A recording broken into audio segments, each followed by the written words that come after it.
Hi everyone, a very warm welcome to EduTap. So guys, RBI grade B का exam procedure phase 1 phase 2 पूरा हो चुका है। तो जब हम एग्ज़ाम का पोस्ट एनालिसिस करते हैं, बहुत सारे चेंजेस हमें देखने को मिलते हैं, जिसमें से कुछ हमें शॉकिंग भी लगेंगे that how could this happen कि यार इतना ड्रास्टिक चेंज हमें देखने को मिला, और कुछ नॉर्मल चेंजेस लगेंगे या कुछ चीज़ें बिल्कुल नॉर्मल लगेंगी कि जैसे पहले आते थे the same way they are coming it again. So we will discuss about this changes, और ये 2026 के जो एस्पिरेंट्स हैं उनके लिए ये वीडियो बहुत ज़रूरी है, बिकॉज आप जो देखेंगे you will observe some things are changing as trends और some things are changing abruptly.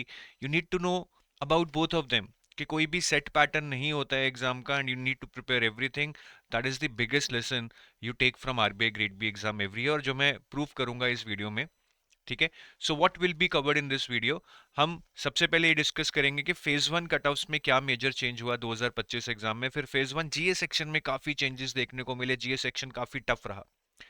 फिर फेज 2 में management section, finance section, ESI section और इंग्लिश का जो सेक्शन है या पेपर आप कुछ भी मान लीजिए, उनमें हमें क्या चेंजेस देखने को मिले। तो सबसे पहले हम चेंजेस देखते हैं फेज 1 कट ऑफ्स में। ठीक है, फेज 1 कट ऑफ्स में हमें क्या चेंजेस देखने को मिले। देखिए, आरबीआई का जो कट ऑफ निकालने का पैटर्न है वो ये है कि they fix cut off as a certain percentage of the overall marks. मैं सेक्शनल कट ऑफ की बात कर रहा हूँ। For example in 2023 they fix the sectional cutoff as 15% of the overall marks। 80 का 15% 12, 30 का 15% 4.5, क्वांट का जो 30 मार्क्स का था 15% कट ऑफ 4.5, लाइक दिस। ठीक है, यहां पे इन्होंने कर दिया 25%। 80 का 25% 20, 30 का 25% 7.5, like this 25% for all of them. So they keep a certain percentage which is applied to all the sections। अब जर्नली 15-20 रहता था, 2024 में 25 आया, एक्सपेक्टेड था उस टाइम पे। बट 2024 में 25 आया, 25%। लेकिन 2025 में यहाँ पे 30% हो गया सेक्शनल कट ऑफ। 80 का 30% 24, 30 का 30% 9, 30 का 30% 9, 60 का 30% 18। So this was a big change that happened के सेक्शनल कट ऑफ आपका जो नॉर्मली 15-20% रहता था वो पहले 25 हो गया, फिर 30 हो गया। No doubt the paper was little bit on the easier side, but then not all the sections, है ना यार। जीए उतना आसान नहीं था, बट जीए में फिर भी सेक्शनल कट ऑफ बढ़ा, क्योंकि क्वांट, इंग्लिश या रीजनिंग में पेपर आसान आने की वजह से सेक्शनल कट ऑफ 30% कर दिया गया। तो जीए में भी कर दिया, because they have this fix rule के सब में एक ही परसेंटेज जाएगा। सो ये एक बड़ा चेंज है। इसका रेपरकशन ये है कि नॉर्मली हम बोलते हैं कि यार क्वांट में कट ऑफ 7 जाएगी, 8 जाएगी, तो आप लिमिटेड पढ़ जाओ, अच्छे से करो, जो चैप्टर्स कर रहे हो उन्हीं से आप कट ऑफ निकालने की कोशिश करो।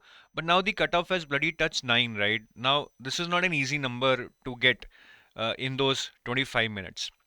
9 नंबर क्वांट में है, 18 नंबर रीजनिंग में है। So this can be bit worrisome for somebody who is not good in quant and reasoning, but the learning is कि आप इसको लाइटली मत लें। काफ़ी लोगों को लगता है कि हमें क्वांट रीजनिंग आता है, हमने किसी एग्जाम के प्री में तैयारी की थी। नहीं, यहाँ पे अगर आप क्वांट रीजनिंग देखेंगे तो बैंकिंग के मेंस एग्जाम आते हैं जैसे आईबीपीएस पीओ या एसबीआई पीओ, उस तरह का क्वांट रीजनिंग आपको देखने को मिलता है। तो आप पहले ही उसकी तैयारी शुरू कर लें। अगर कट ऑफ 9 भी जाती है इस साल, या जीए में 24 भी जाती है, तो इसके लिए you can not be just sitting idle and thinking कि यार कट ऑफ तो क्लियर हो जाएगी। नहीं होगी, काफ़ी मेहनत करनी पड़ेगी। सेकंड शॉकिंग आई वुड से, ये काफ़ी शॉकिंग चेंज है जीए में जो हुआ। ये एरियाज हैं जो आपके एग्जाम में आते हैं जीए सेक्शन में, जो आपका 80 मार्क्स का आता है। 2024 में अगर आप वेटेज देखेंगे, ये वेटेज है सारी for these areas, this is the weightage कि कौन सी एरिया से कितने नंबर का पेपर आया। अब 2025 में वेटेज टोटली चेंज हो गई है। मतलब आप 2024 की अगर वेटेज देख के जाएं और 25 का एग्जाम देने जाएं, तो आपको बड़ा शॉकिंग लगा होगा। स्कीम्स 10 नंबर की आई थी 24 में, यहाँ एक ही नंबर की एक दो क्वेश्चन आए। रिपोर्ट्स 12 से 15 नंबर के आए थे, यहाँ सिर्फ 7 नंबर के आए। सबसे बड़ा चेंज आरबीआई नोटिफिकेशंस, जो लोग बहुत अच्छे से पढ़ते थे कि यहाँ से 18-20 नंबर का पेपर आएगा, नहीं आया, सिर्फ 8 नंबर का आया। And that is the beauty or the hard thing about RBI grade B exam कि it cannot be predicted। और ये मिसलेनियस करंट अफेयर्स जिसमें हम sports, awards, obituaries, science and tech क्या क्या पढ़ते हैं, वो पहले सिर्फ 15 से 16 नंबर का आ रहा था, and it's weightage had reduced over the years. 5 साल पहले ये 35 नंबर का आता था, बट धीरे धीरे धीरे कर कर वो इसको 15 से 16 नंबर पे ले आए। But this year it came back with a vengeance और 26 नंबर का आया, और लोग इसको अच्छे से पढ़ के नहीं जाते थे क्योंकि उनका ध्यान इन्हीं सेक्शंस पे रहता था कि यार ऊपर वाले कर लो क्योंकि ये फेज 2 में भी आएंगे। ठीक है, फिर फाइनेंस, स्टैटिक तो चलो सेम ही है, एक स्टैटिक जीए जिसमें उन्होंने mountains, reverse, area of countries, इनके ऊपर क्वेश्चन पूछे, अराउंड 8 क्वेश्चंस। मैं आपको दिखाता हूँ, और ये कर ही नहीं सकते आप मेरे हिसाब से अनलेस अनटिल आपका ज्योग्राफी टाइप ऑप्शनल नहीं है। Based on the top 10 largest countries by area which of the following statement is not correct. आसान, मतलब ठीक है कोई पढ़ता होगा तो कर लेगा, पर इतना आसान नहीं था। ठीक है, 4 of the following mountain peak belongs to the same country, which one does not belong to that category. ये भी कर तो सकते थे, ऐसा नहीं है, बट इतना आसान नहीं था। ठीक है, तो ये क्वेश्चंस के लिए आप प्रिपेयर नहीं कर सकते, आई थिंक कि आप रट्टा लगा लो। When you are reading something, वहां से अगर आपकी नॉलेज बिल्ड हो रही है, then only you can attempt these questions. So overall static GA में काफी जंप देखा हमने, जो पहले आ ही नहीं रहा था काफी सालों से, ये भी 5 साल पहले आ रहा था, उसके बाद बंद कर दिया था। मिसलेनियस करंट अफेयर्स में काफी अच्छा जंप देखने को मिला, लेकिन आरबीआई नोटिफिकेशंस और स्कीम्स में मेजर डिप आया है, जो बहुत सारा स्कोरिंग एरियाज रहते थे। तो अब इससे लर्निंग क्या है, क्या हम स्ट्रैटेजी अब 2025 के अकॉर्डिंग बना लें? नहीं, यही मैं आपको समझाना चाहता हूं। आपको ये सारे एरियाज पढ़ने हैं without having and any understanding के कहाँ से क्या आएगा, ये आपको सोचना ही नहीं चाहिए। आपको बस सारे एरियाज पढ़ने हैं, और देखो एग्जाम में जो आएगा आप उसको करके आइए। अगर आप पिन पॉइंट करेंगे कि स्कीम्स 1 नंबर की आई है, ये मैं नहीं पढ़ूंगा, और अगली बार स्कीम्स ही 15 नंबर की आ गई, the story will repeat what happened in 2025। अब हम फेज 2 पे चलते हैं। फेज 2 में अगर मैं मैनेजमेंट की बात करूं, सबसे पहले ऑब्जेक्टिव पार्ट की बात करते हैं। जनरली हमारा जो ओवरऑल एफएम में ऑब्जेक्टिव पार्ट आता है वो 50 मार्क्स का आता है। ठीक है, एफएम में 50 मार्क्स का आता है ऑब्जेक्टिव। इसमें से जर्नली 25 मार्क्स का मैनेजमेंट और 25 मार्क्स का फाइनेंस देखने को मिलता है, अगर आप पास्ट ईयर पेपर्स देखें। लेकिन इस बार ऑब्जेक्टिव पेपर में मैनेजमेंट का वेटेज जस्ट 13 मार्क्स था। इनफैक्ट 37 मार्क्स था जो वो फाइनेंस का वेटेज था, तो बहुत ज्यादा डिफरेंस आ गया। मतलब finance is almost 3 times of what was there in management. ठीक है, और लास्ट ईयर कुछ रैंडम क्वेश्चंस आए थे, प्लानिटरी बाउंड्रीज ऑल, ये अच्छी बात है कि इस साल ये नहीं आए, तो वो हमें अब ऐसा नहीं है कि मैनेजमेंट में भी रैंडम क्वेश्चंस आएंगे। बट मैनेजमेंट का जो ये वेटेज रिड्यूस हुआ है, इससे मैनेजमेंट कम स्कोरिंग जरूर हो गया होगा, क्योंकि फाइनेंस के क्वेश्चंस उतने आसान नहीं होते हैं जितने मैनेजमेंट के होते हैं। डिस्क्रिप्टिव में भी सेम चीज देखने को मिली है। पहले 3 क्वेश्चंस आते थे मैनेजमेंट से डिस्क्रिप्टिव में, ठीक है, 6 में से 3 मैनेजमेंट के आते थे। इस बार 2 ही क्वेश्चंस आए हैं मैनेजमेंट के 15 मार्कर्स में, 10 मार्कर में कोई क्वेश्चन नहीं आया। इसका सबसे बड़ा रेपरकशन है, पहले 6 क्वेश्चन आते थे जिसमें से 3 मैनेजमेंट, 3 फाइनेंस। लोग 3 मैनेजमेंट के करके आते थे और फाइनेंस का एक कर लेते थे। अब इस साल क्या हुआ है, मैनेजमेंट के सिर्फ 2 आए हैं, फाइनेंस के 4 आए हैं। अब ये 2 के अलावा उनको यहां से भी 2 करने पड़े। मतलब काफी लोग डिस्क्रिप्टिव फाइनेंस नहीं प्रिपेयर करते थे, क्योंकि मैनेजमेंट के 3 कर कर काफी अच्छा पेपर हो जाता था और फाइनेंस का एक आधा क्वेश्चन उठा लेते थे। इस बार मैनेजमेंट के सिर्फ 2 ही क्वेश्चन आए, तो थोड़ी सी दिक्कत लोगों को आई होगी। बट अगेन अब हम इस तरह की स्ट्रैटेजी नहीं बना सकते, बिकॉज काफी सालों से 3 मैनेजमेंट के और 3 फाइनेंस के क्वेश्चन आ रहे थे, तो अब ये स्ट्रैटेजी नहीं चलेगी कि मैं मैनेजमेंट के क्वेश्चन ही अटेम्प्ट करूंगा। फाइनेंस की बात करें, तो फाइनेंस में अगर मैं ऑब्जेक्टिव की बात करूं, तो numerical weightage, numerical was almost dead over past some years. आप देखिए 21, 22, 23, 24 में ऑलमोस्ट नेग्लिजिबल न्यूमेरिकल आए हैं, जीरो ही आया है या 2 नंबर का आया है।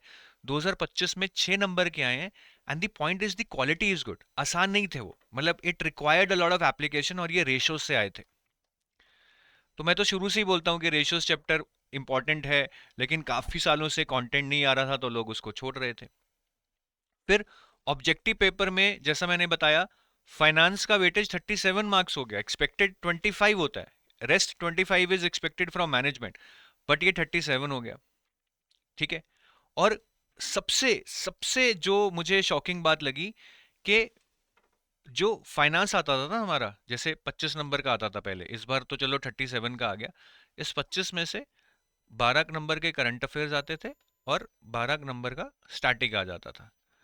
इस बार वेटेज बढ़ गई है, 37 हो गई है, लेकिन ये 37 का 37 is like static, almost nil weightage of current affairs in the objective part. तो ये मुझे बड़ा शॉकिंग लगा, मतलब फाइनेंस में तो भर भर के वो करंट अफेयर्स डालते थे। Ideally it should have been 17-18 marks out of 37, 50%, but zero आया है और स्टैटिक के बहुत सारे क्वेश्चंस पूछे हैं।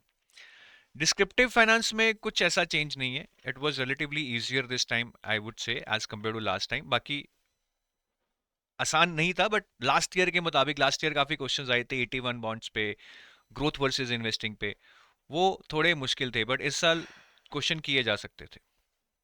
ईएसआई की बात करें तो ईएसआई में जो ऑब्जेक्टिव आता है 50 मार्क्स का, इसमें से करंट अफेयर्स आए 50 मार्क्स के और स्टैटिक आया जीरो।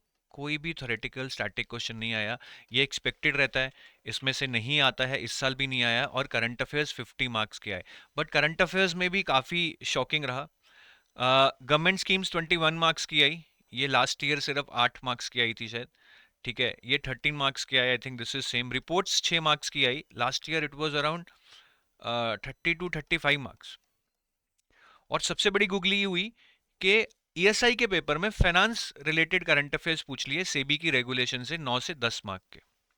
तो ये आइडियली आते थे एफएम पेपर में, तो एफएम पेपर में तो करंट अफेयर्स पूछे नहीं, as I told you the weightage is zero, शायद वो करंट अफेयर्स वाले क्वेश्चन उन्होंने यहाँ डाल दिए। ठीक है, तो एनीवेज ये आना था, फाइनेंस में आना था, लेकिन ईएसआई में आ गया, दैट्स गुड। बट स्कीम्स जो ऑलमोस्ट राइट ऑफ कर चुके थे सब लोग के, अब रिपोर्ट्स ही ज्यादा आ रही हैं, उन्होंने कम बैक किया है। अगेन मैं कम बैक नहीं बोलूंगा, ऐसा नहीं बोलूंगा, आप ये समझिए कि there is no set pattern, इसलिए मैंने लिखा है नॉट परमानेंट, ये अगले साल फिर चेंज हो सकता है।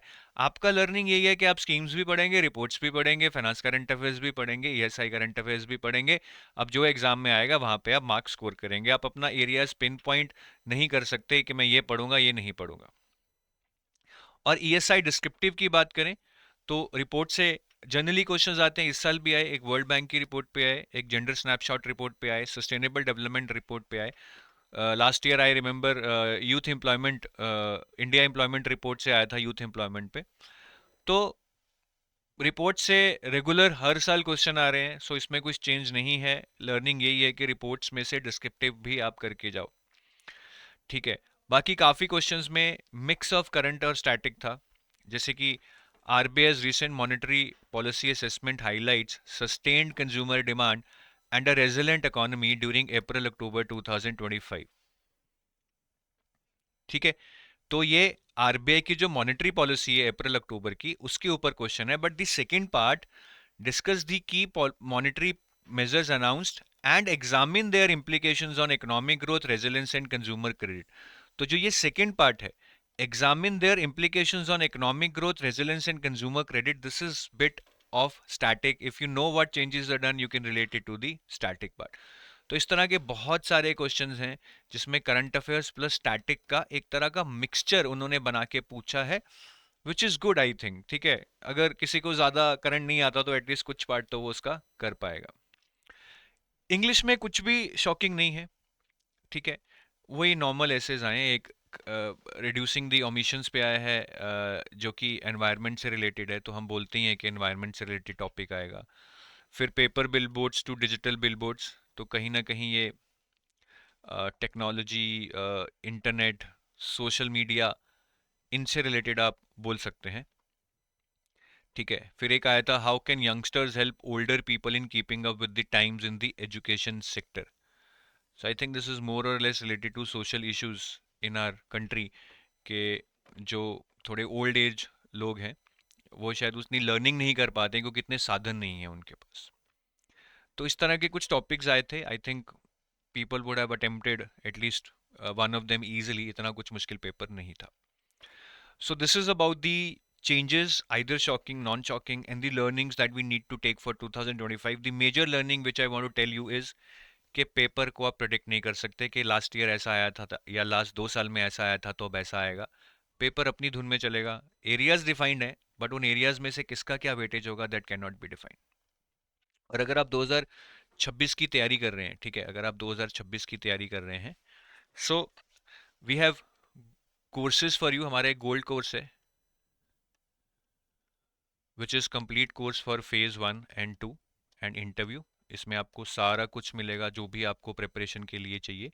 And then we have a silver course which is mainly for phase 2 plus interview. इसमें आपको फेज 1 का क्वांट, रीजनिंग, इंग्लिश नहीं मिलेगा, बट हाँ फेज 1 के current affairs you will get because they overlap with phase 2। तो जब फेज 2 का कंटेंट मिलेगा उसमें आपको फेज 1 के करंट अफेयर्स भी मिल जाएंगे। So with that I take your leave, thank you, have a nice day, bye bye.